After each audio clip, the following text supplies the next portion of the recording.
आज बात करते हैं भारतीय इतिहास के एक ऐसे महानायक की जिन्होंने अपनी सोच और हिम्मत के दम पर एक बहुत बड़े साम्राज्य की नींव रखी, छत्रपति शिवाजी महाराज। चलिए समझते हैं कि कैसे उनके सिर्फ एक आइडिया ने इतिहास का रुख ही मोड़ दिया। उनकी पूरी जिंदगी का, उनके हर संघर्ष का सेंटर पॉइंट था ये एक शब्द, हिंदवी स्वराज्य। सोचिए, उस जमाने में जब सल्तनतें सिर्फ बादशाहों की हुआ करती थीं, तब ये कितनी बड़ी और नई सोच थी। एक ऐसा राज जो प्रजा का हो, जिसमें लोगों की आजादी और उनकी सुरक्षा सबसे ऊपर हो। तो ये कहानी शुरू कहाँ से होती है? ये शुरू होती है एक संकल्प से, एक प्रण से, जिसने एक नए दौर की बुनियाद रखी। यकीन करना थोड़ा मुश्किल लगता है ना? लेकिन महज 16 साल की उम्र में शिवाजी ने एक ऐसी शपथ ली जिसने न सिर्फ उनकी बल्कि पूरे भारतीय उपमहाद्वीप की तकदीर बदल कर रख दी। और ये समझना बहुत जरूरी है कि ये शपथ किसी पर्सनल एम्बिशन के लिए नहीं थी। इसका असली मकसद तो आम लोगों को आज़ादी, इंसाफ और सुरक्षा दिलाना था। यही था स्वराज्य का असली मतलब। अब देखते हैं कि ये जो संकल्प था, ये सिर्फ एक सोच बनकर नहीं रह गया, बल्कि बहुत ही तेजी से हकीकत में बदला और यहीं से एक साम्राज्य के बनने का पहला कदम उठा। सिर्फ 16 साल की उम्र में ही उन्होंने अपनी पहली बड़ी कामयाबी हासिल की।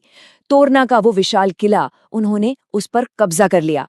और कमाल की बात यह है कि ये कब्जा बिना किसी बड़ी लड़ाई या खून खराबे के हुआ, सिर्फ और सिर्फ जबरदस्त स्ट्रैटेजी के दम पर। ये एक इशारत है कि एक नया हीरो मैदान में आ चुका है। अब बात करते हैं उनके मिलिट्री जीनियस की, उनकी उस कमाल की युद्ध नीति की, जिसके दम पर उन्होंने अपने से कई गुना ज्यादा ताकतवर दुश्मनों को न सिर्फ चुनौती दी बल्कि हराया भी। यहाँ एक बहुत बड़ा फर्क साफ दिखाई देता है। देखिए, एक तरफ थी मुगलों की भारी भरकम सेना जो खुले मैदानों में लड़ने की आदी थी, और दूसरी तरफ थी शिवाजी की सेना जो कह सकते हैं बाघ की तरह फुर्तीली थी। वो सह्याद्री की पहाड़ियों को अपना हथियार बनाते थे, बिजली की तेजी से हमला करते और इससे पहले कि दुश्मन संभल पाए वो गायब हो जाते। इसी को तो गुरिल्ला वॉरफेयर कहते हैं। अफजल खान के साथ जो किस्सा हुआ वो उनकी दूर की सोच का सबसे बड़ा सबूत है। खान का प्लान था कि धोखे से शिवाजी को मार दिया जाए, लेकिन शिवाजी हर सिचुएशन के लिए तैयार थे। उन्होंने अपनी हिफाजत के लिए छुपे हुए वाघनख का इस्तेमाल किया और इस एक जीत ने दुश्मनों के दिलों में शिवाजी का खौफ भर दिया। और पुणे के लाल महल में शाइस्ता खान पर वो रात का हमला, उसे तो आज भी इतिहास की सबसे कामयाब सर्जिकल स्ट्राइक्स में से एक माना जाता है। ये उनकी हिम्मत और प्लानिंग का एक जबरदस्त नमूना है। अब कहानी में एक बहुत ही तनाव भरा मोड़ आता है। मुगल बादशाह औरंगजेब ने शिवाजी को आगरा बुलाया और वहां भरे दरबार में उनकी बेइज्जती की। और इतना ही नहीं, इसके बाद उन्हें और उनके बेटे संभाजी को नजरबंद कर दिया गया। मतलब ऐसा लग रहा था कि अब बचने का कोई भी रास्ता नहीं बचा है। लेकिन शायद औरंगजेब ने शिवाजी की बुद्धिमानी को कम आंका था। फलों की टोकरियों में छिपकर उनका आगरा से निकल भागना आज भी इतिहास के सबसे हिम्मत भरे और जीनियस एस्केप्स में गिना जाता है। चलिए अब जरा लड़ाई के मैदान से हटकर शिवाजी के दूसरे रूप को देखते हैं। एक बेहतरीन एडमिनिस्ट्रेटर जिसने एक ऐसे सिस्टम की नींव रखी जो लंबे समय तक चलने वाला था। उन्होंने एक शानदार एडमिनिस्ट्रेटिव सिस्टम बनाया, अष्टप्रधान मंडल। ये दरअसल 8 मंत्रियों की एक काउंसिल थी और हर मंत्री अपने डिपार्टमेंट का एक्सपर्ट होता था। ये सिस्टम इस बात को पक्का करता था कि राजकाज किसी एक इंसान की मर्जी से नहीं, बल्कि सलाह मशवरे और एक्सपर्ट नॉलेज से चले। ये स्लाइड उनके शासन के 4 मेन पिलर्स को दिखाती है।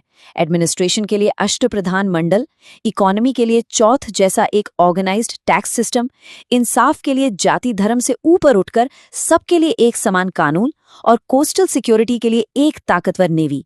इससे साफ पता चलता है कि वो जितने महान योद्धा थे उतने ही दूरदर्शी शासक भी। अब हम उनके सफर के उस पड़ाव पर आते हैं जहां उनकी सालों की मेहनत और उनका संकल्प एक ठोस शक्ल लेता है और एक ऐसी विरासत बन जाता है जो आज भी जिंदा है। तो आगरा से भागने के बाद उन्होंने अपनी ताकत को फिर से इकट्ठा किया, अपने खोए हुए किलों को एक एक कर वापस जीता और आखिरकार 1674 में रायगढ़ किले में उनका राज्याभिषेक हुआ। 6 जून 1674, ये तारीख सिर्फ एक राजा की ताजपोशी की नहीं है, बल्कि ये स्वतंत्र मराठा साम्राज्य यानी स्वराज्य के जन्म की ऑफिशियल डेट है। तो आज भी शिवाजी महाराज को हिम्मत और देशभक्ति की मिसाल के तौर पर देखा जाता है। उन्हें स्वराज्य का जनक माना जाता है।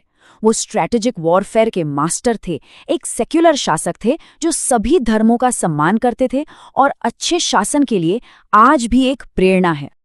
और आखिर में ये सवाल हम सबके लिए है, शिवाजी का स्वराज्य का जो विजन था, यानी आत्मनिर्भरता, न्याय और सच्ची आज़ादी, वो आज की इस मॉडर्न दुनिया में हमारे लिए क्या मायने रखता है?